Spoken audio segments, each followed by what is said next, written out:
Welcome back, YouTubers. I am David, alongside my co-host from the podcast Casual Mode on the FNX Network, Jeremy, and we are going to talk about Smogon's recent suspect testing of Mega Metagross. We'd also like to let you know, especially if you did listen to that first pilot episode of Casual Mode, yes, we do know about the cutting in and out that happened through a lot of the podcast.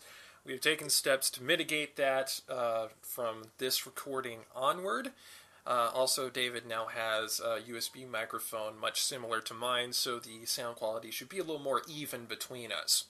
We should also like to let you know that since we are talking about fairly heavy metagame type stuff for Pokemon, that this is going to be a little bit crunchier, for lack of a better term, than what we normally do. A little bit more technical. If you're not familiar with the Pokemon metagame and some of the terminologies and EV and IV training and all that, there are several guides online that can help you learn about that. If I remember correctly, Tamashi Hiroka on YouTube did one, among other notable Pokemon YouTubers. And I'll let David take the lead on this because he's much more knowledgeable about metagame type things than I am. All right, thanks, Jeremy. All right, so we're going to talk about first Metagross, which in itself is already a beast of a Pokemon. I used it in my Illuminati chamber over in the Zircon region of Major League Pokemon, and the push to Mega Metagross just gives it a boost of 10 points to attack and special attack, 20 points to defense and special defense, and a 40-point boost to speed, making it one of the most destructive sweepers in the OU metagame of Smogon. Yeah, as you said, it's already pretty brutal. Just without Mega Evolution, its base stat total being 600, which is like right on the edge of what most people involved in the metagame consider pushing the line of being OP, overpowered. It's also really, really easy to get, especially if you have Omega Ruby and Alpha Sapphire, because it was the first mystery gift Pokemon given out. Shiny version, no less, with Metagrossite. Also, on top of it, I understand that a lot of people talk about base stat totals don't mean everything because, Kyurem Black is part of the Smogon OU metagame. By the way, everyone, for those of you who are not in the know, we are talking about the Smogon Overused tier, which is the standard play of Smogon. Above them are Ubers, which is where most of these Pokemon that are considered too strong, like Aegislash and Greninja, are banned to. And then there's an Anything Goes, where Pokemon that are too strong for Ubers are pretty much sent to, there's only one, Mega Rayquaza. And then below OU is UU, underused, RU, rarely used, NU, never used, and then we have two sort of secret tiers down there that are rarely used around there called PU and FU.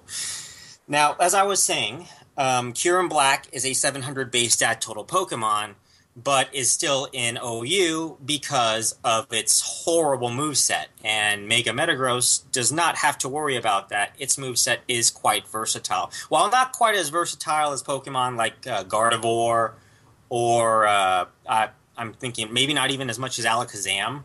Mega Metagross definitely has a lot of the abilities that it needs to just make itself extremely powerful. And then on top of that, you look at the Tough Claws ability. So any of its contact moves pretty much gain a 1.33x boost combined with the 1.5x stab ability, and all of its Psychic and Steel contact moves are going to be 2x, which is just basically like adaptability.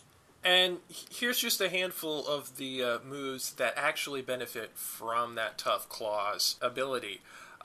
We have Metal Claw, which is the lesser of the Steel physical, but we also have Meteor Mash, which it learns at level 34 in both X and Y and Omega Ruby Alpha Sapphire. There is Zen Headbutt, which is a psychic physical move, 80 base power, again, gets the boost from Tough Claws. There's several moves just in its level up move set that it already gets that bonus for, and that's not even including the ones that it can get by TM. You have Earthquake in this set. You also have Gyro Ball, Flash Cannon, Meteor Mash is a level up move.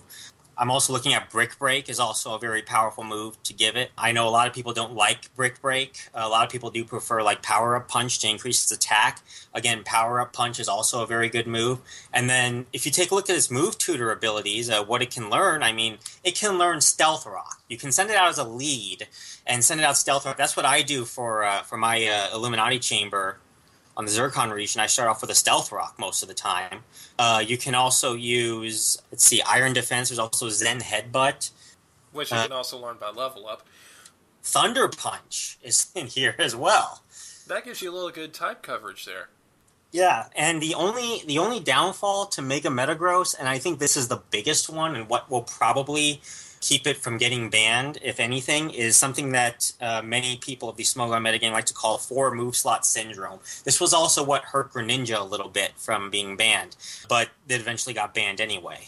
4 move slot syndrome is that there isn't enough coverage for a Pokemon to take out every Pokemon type that there is out there off of just 4 moves. So, for example, I can do an Earthquake combined with a Zen Headbutt, combined with a Bullet Punch, and then I would want to add on maybe a Hone Claws or a Power Up Punch on top of that. So if you combine those 4, what you would have is, you'd still be weak against many other types such as Fire. You'd still be... I'm sorry, no, Earthquake uses ground for fire. So a Pokemon like Talonflame, though, could still Flare Blitz you out of existence. Yeah, and it's got total immunity to poison, but aside from that, it's resistant to 9 out of all the different types. It's resistant to normal, flying, rock, steel, grass, psychic, ice, dragon, and the new fairy type. Yeah, but at the same time, I mean, if this were Generation 5 before we had the fairy type and the steel nerf, where Ghost and Dark were taken off the list of resistances, I would say definitely put it in Ubers. But there are 4 weaknesses now for Metagross. You have to remember now, I mean, a lot of people talk about a very powerful technique to use for Metagross, and one that I use very much is a place a weakness policy on it. Well, with Mega Metagross, the item slot has already been taken from it. So pretty much it would render itself, unable to hold off, ground, ghost, fire, and dark. It may cover most of those moves, but it can't cover all of them. Yeah, it's still as weak to ground, ghost, fire, and dark. But David, which one of those types? Which one of those 4 types is actually commonly used in the metagame?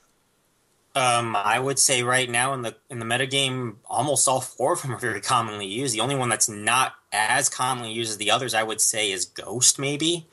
Then again, I'm more of a fire psychic specialist. I also use a lot of Ghost Pokemon as well. A lot of people are using Gengar in the OU metagame, so Gengar could easily take out Metagross. I could go through the damage calculators and take a look at certain Pokemon that Metagross could probably get 1-hit KO'd by. Mega Metagross, on the other hand, though, I mean, it is definitely a Pokemon that could get 2-hit KO'd by I would say most about anything of the fire, ground, ghost, or dark type with a very good offensive build, especially that of a specially offensive build. And 110 is not like super fast. Like I said, Talonflame is a great example of a Pokemon that could take it out with Flare Blitz. Just putting that up there. There are a couple others that I can't think of them off the top of my head, though. Gengar is another one that could 2-hit KO it, possibly maybe even 1-hit KO it. Other than that, yeah. So predictions on what will happen. The testing will end on February 25th, and I think voting happens for a few days after. So my bold prediction for it is I believe Mega Metagross will be banned with a 70 to 75% vote. Again, me being the lesser knowledgeable one on the metagame things, I'm going to have to go along with your prediction on this. I won't give exact percentages, again, because of my lesser knowledge, but it seems like it's a pretty good shot for being banned. Yeah, well, here's how I'm thinking about it. I gave Greninja about an 80% chance of being banned way back when, and I was thinking to myself, taking a look at what people wanted, if they thought it'd be banned, thought it'd be not. It looked like not quite as many were really as big on the ban, but a lot of them were really much considering a ban on it. And I'm thinking that I think that Smogon will do a ban on it. Actually, the people of Smogon will decide that it will be a ban of about 70 to 75%. I think it'll be fairly close, but I don't think it's going to be of this type that Aegislash was, where they're going to be waiting until the very end. So I'm going to say that it's going to be a fairly close race for it, but I think that it will get banned with about a 70 to 75% of the vote. That sounds about right. So thanks everyone for listening into this special mini video of ours of Mega Metagross. If you like what you hear, please subscribe to us on YouTube. Check us out on FNX.network, on the FNX network, our podcast called Casual Mode. Follow us on Twitter. I have at Zero Sage Harpoya, and my co-host here, my big brother, has the Twitter handle Shadowbird712. Right. Thanks for joining us. Thanks for listening, and we hope you like not just this, but the podcasts that are to come. All right. Bye, everyone.